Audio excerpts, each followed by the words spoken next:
My brother stopped talking to me after our dad passed, and for years I thought it was because of grief. But the real reason still haunts me.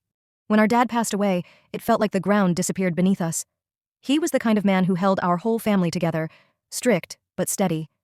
My brother, Evan, was his shadow. They were always fixing something together, the car, the fence, the lawnmower, and I'd just watch from the sidelines, wishing I could be part of it. After the funeral, I thought maybe we'd get closer.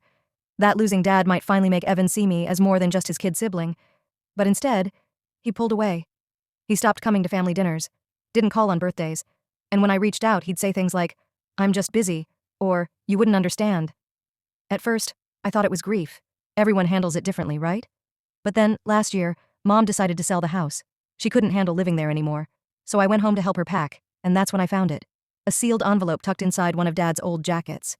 My brother's name was written across it in Dad's handwriting. I called Evan immediately and told him to come over.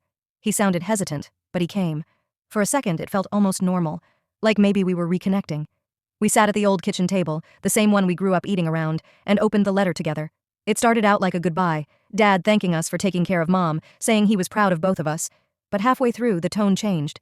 He mentioned a savings account, money from a small side business he'd built over the years, and said he wanted it split evenly between us. I looked at Evan, waiting for his reaction, but he wouldn't meet my eyes.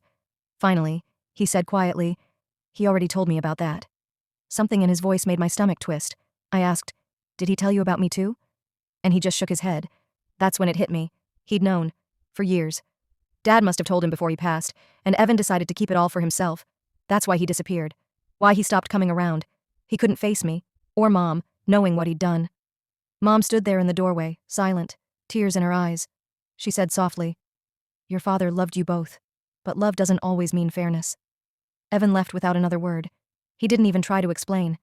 I still think about him sometimes, about whether the money was worth the cost of losing his family, and maybe that's what haunts me most, knowing that grief didn't break us. Greed did.